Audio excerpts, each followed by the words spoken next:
This was Bethlehem Steel Corporation's flagship steel mill, so it's original steel mill. And it's what we call an integrated mill. It is making steel from scratch. Here, the raw ingredients are used to first make iron, then make steel, and then finish that steel into finished steel products through the rolling mills and all of that. This mill ran for almost 5 miles along 1,800 acres, and during World War I and World War II, it employed more than 30,000 people here. The city of Bethlehem has a population of about 80,000. You had 30,000 workers here during the heights of production.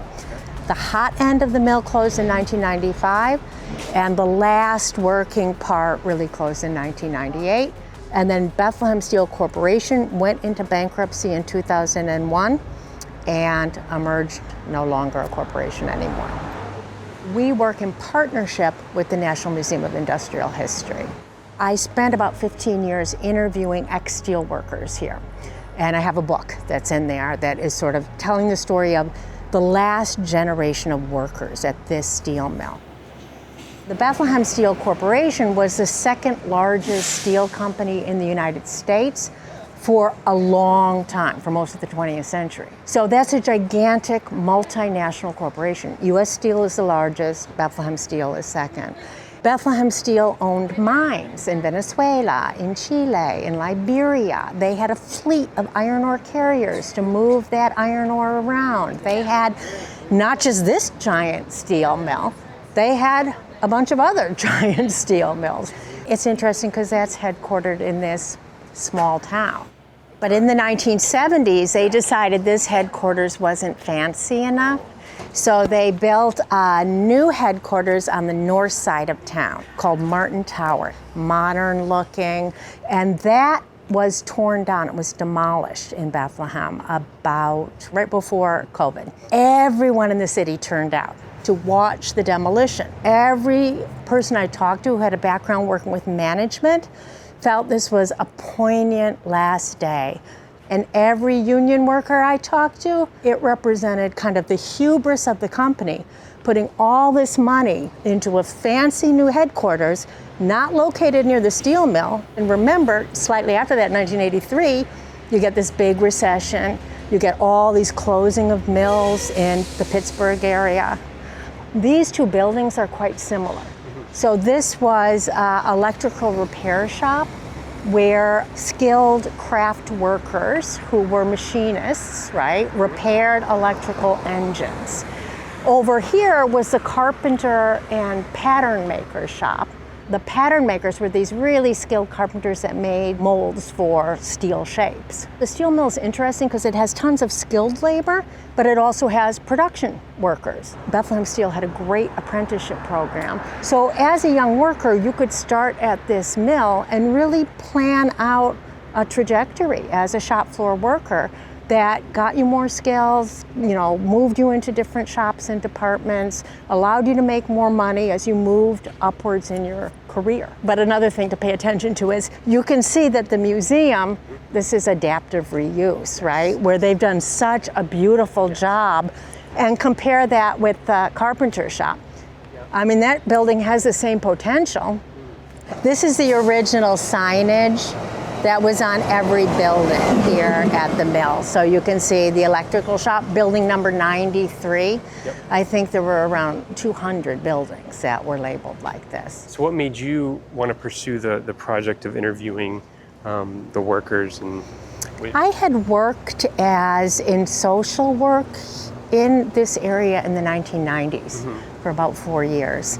And at that time, it was when some of the managers in the program that I worked in, husbands were losing their job at Bethlehem Steel. So when I went back to finish my PhD, I was just really curious and interested in what happened here. Did a lot of those people transition into other careers or retire, forced retirement? So some retired if they were eligible, but the people who were hired in 78, 79, they weren't eligible for their pension and their retirement package when the steel closed down. So the union had transfer rights for them.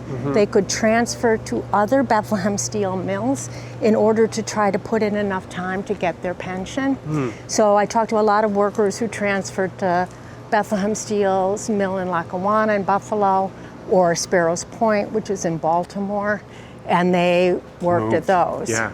But for some of those workers, like in the bankruptcy court, there comes a time when the PBGC, which is a public-private entity, takes over the pension. And if they hadn't put in enough time towards their pension to be eligible on that day, then they weren't eligible for it. Wow. So I talked to one guy at Sparrows Point who was like 8 days away from being pension eligible. This was the main gate to come into the steel mill. And you can see the plant patrol headquarters over there. A steel mill can never close down. You can't just turn off a blast furnace. So workers are working holidays, and every 2 weeks, you'd have to work a double shift to switch over to the next shift. Then you get time off. So the big issue in 1910 for labor everywhere in the US was people were fighting for an 8-hour work day. So they had a strike here. Bethlehem Steel management was not particularly labor friendly, did not want to see a union come into the plant, called in the state police, and there was a confrontation. One worker got killed. The workers did not win and came back in to the plant without a union. But after World War I, like a lot of steel mills and other big industry did do what academics call welfare capitalism. They introduced welfare rooms so steel workers could wash and change their clothes before heading back to their homes. And Bethlehem Steel introduced what they called an employee representation plan. So they said, no, we don't recognize union, but don't worry, we're going to set up our own internal union, the ERP, and that'll be good for workers. Well, it wasn't that good for workers. So in 1941, Bethlehem Steel said, we're going to have an election for our ERP. In 1941, Big Steel has already brought the union in. Little Steel, led by Bethlehem Steel, is holding out, no union, right? So there's a big strike in 1941 that was hugely contentious in the community, because this is really the fight to get the union in. You know, cars were overturned, state police were called in, working people living on the south side of Bethlehem knew, even when I interviewed them, what families had been scabs and crossed the picket line, right? These are really serious issues in communities like this. Eugene Grace was the president, vehemently anti-union, and the story is he got a call from FDR, basically saying, listen, we're heading into World War II. The federal government is going to be giving out a lot of contracts, but we are only giving them out to unionized steel mills. So that brought the union in to the mill. A little presidential pressure, similar to what we're seeing these days in different directions. It's interesting to think about what the role of government can be, right? A lot of people think once these big industries were unionized, right away workers' lives got better. But it's actually like a 15-year process of every 3 years, workers go out on strike, because that's when their contract is up.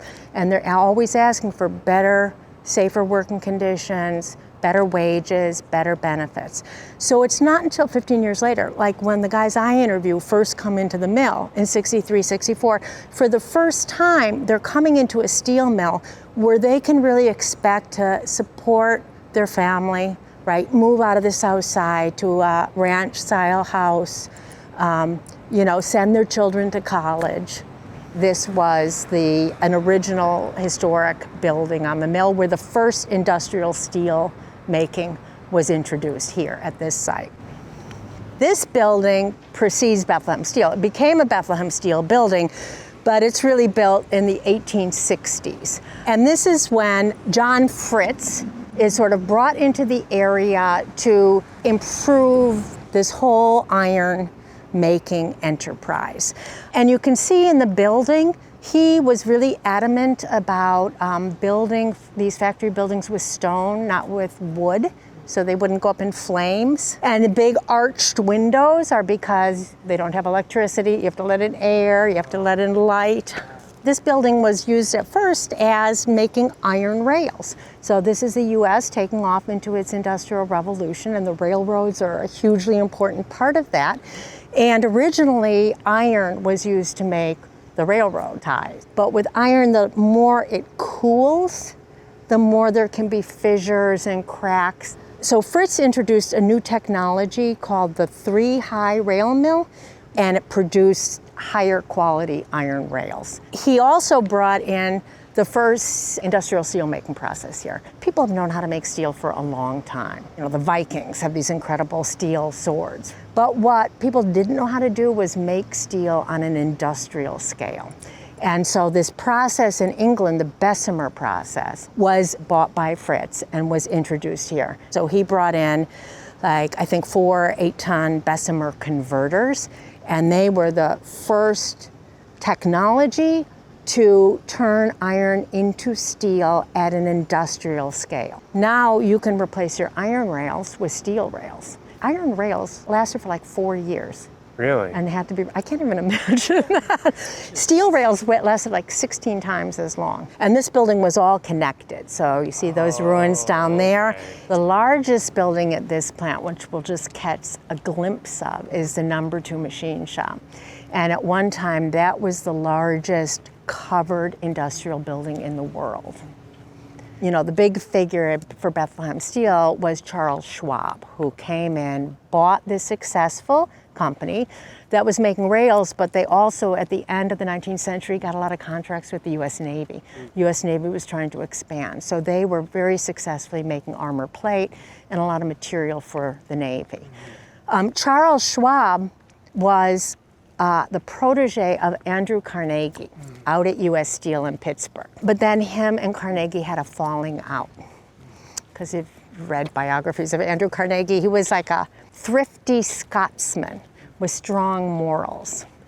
And Charles Schwab had a reputation as a womanizer and gambler. So Schwab went to Monte Carlo, won some big winning at the roulette wheel or something. It was all over the papers in the US. And so Charles Schwab said, let me buy my own steel company, Bethlehem Steel. Charles Schwab was very innovative technologically also, like any industry, but this is very true of steel.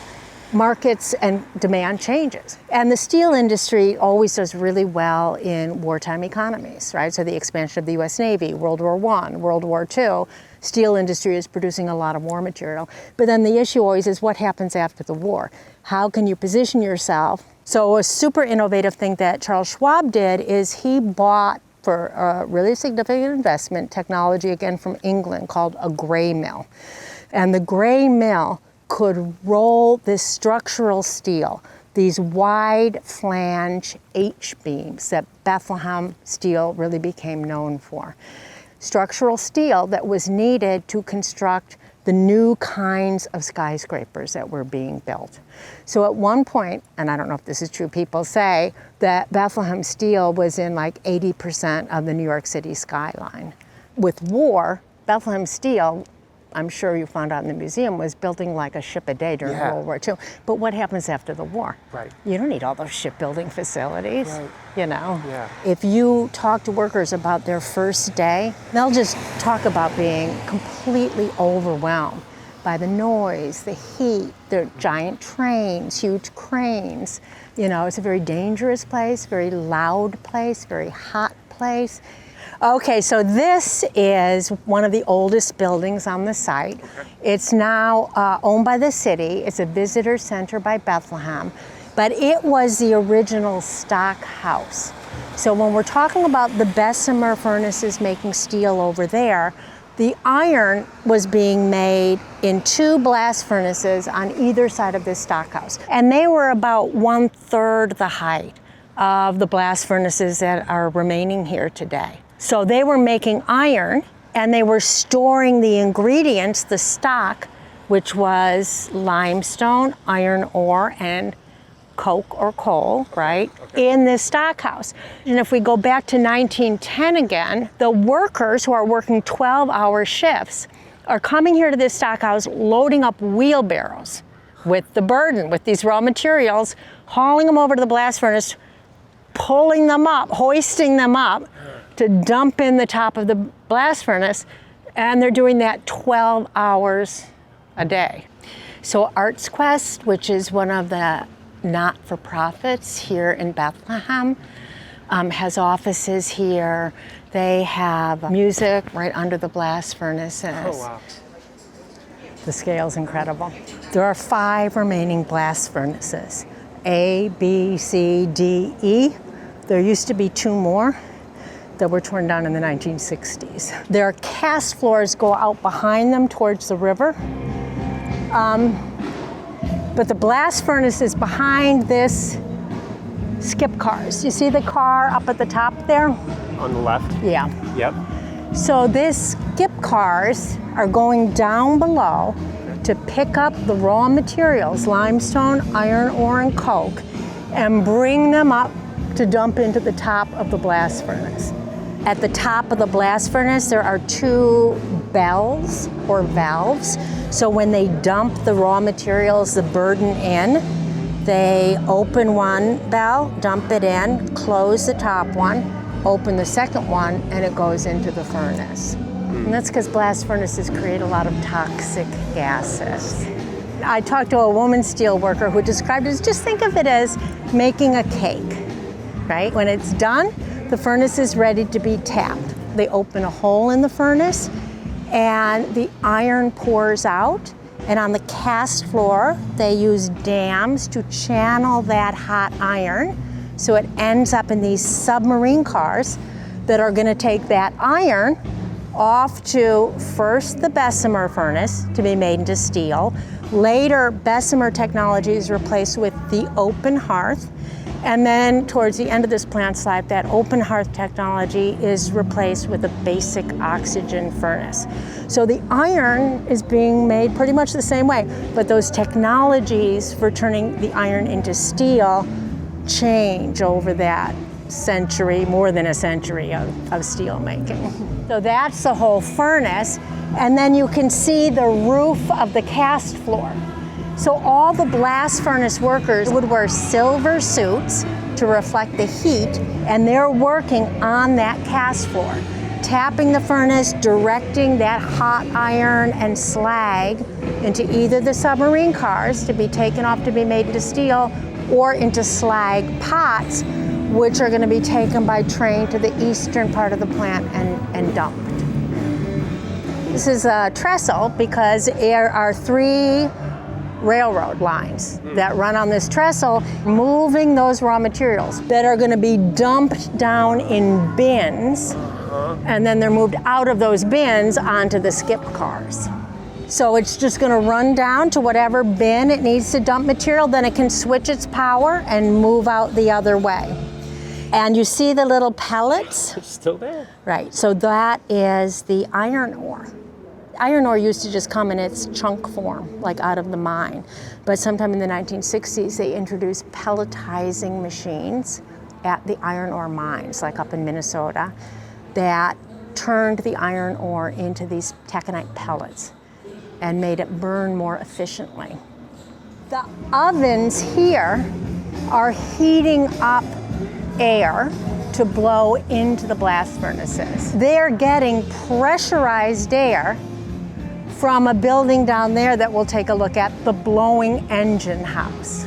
And then what's kind of fascinating is this system is like supporting itself because the heated gases that are being created during that process are being taken off the blast furnace, sent back to that blowing engine house, and they provide the power to run those engines. And while the steel mill is going, every 7 years, they would turn off a furnace. And they would bring in all these skilled workers to do a complete rebuild of the blast furnace. So they would have riggers, like supervising the operation. They would have bricklayers relaying all the refractory bricks that line these furnaces. They'd have pipe fitters, they'd have welders, right? So, and it was a long process. It took them like 6 months to rebuild the furnace. That furnace is like new again, and then it's ready to go back online. Doesn't need a rebuild for another 7 years. Are these in any danger of collapsing? Yes. For sure. So while they were running, these furnaces were being shut down and rebuilt every 7 years. An outside contractor was hired to paint them with this red rust-resistant paint every X number of years. So the furnaces were maintained in excellent condition. But since 1995, I don't think any of that has happened. So all these bolts, all these connections. So one thing you can see, kind of get a glimpse of this huge number 2 machine shop is back behind here. If you look down this way, you see the Wind Creek Casino Hotel. To the left of it, you can see that brick building that's 4 stories high. Yep. That building goes 4 stories below the surface too. So the high houses were used to temper and anneal large gun barrels.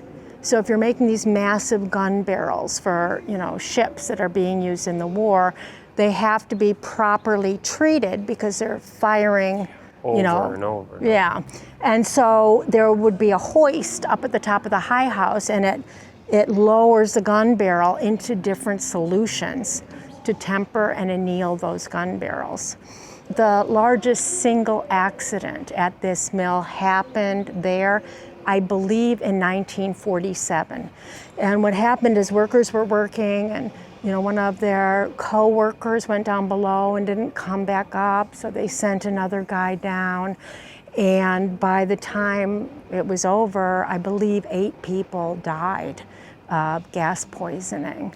And that's the problem. Like, you think of that time frame, the union is in the plant, but you don't have the technologies that came later.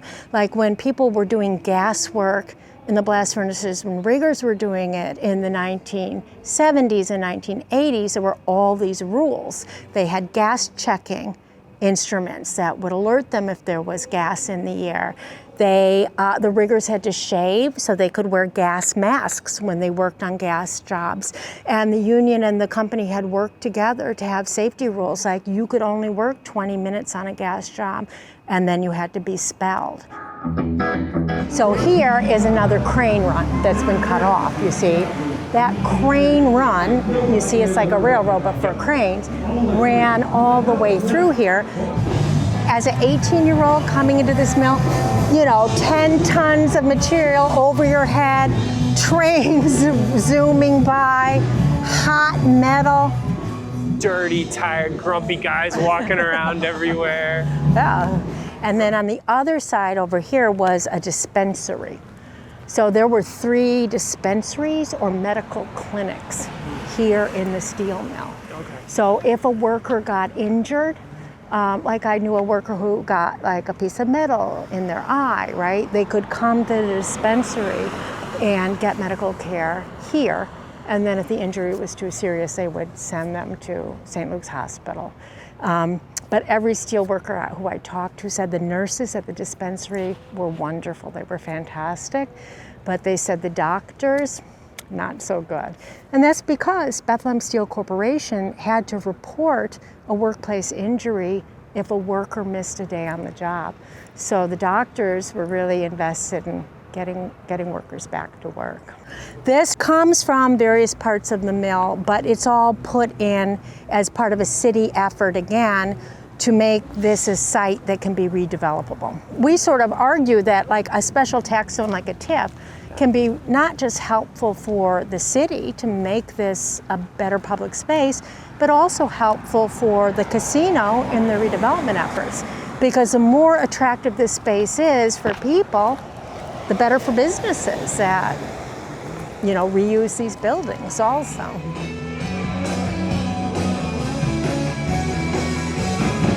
So the casino gave our public TV station, Channel 39, Arts Quest, and the city these chunks of land here. Sold to them for like $1. Well, thank you so much. Yeah, certainly. I hope that was helpful. Yeah. So helpful. Thank you. That was fun.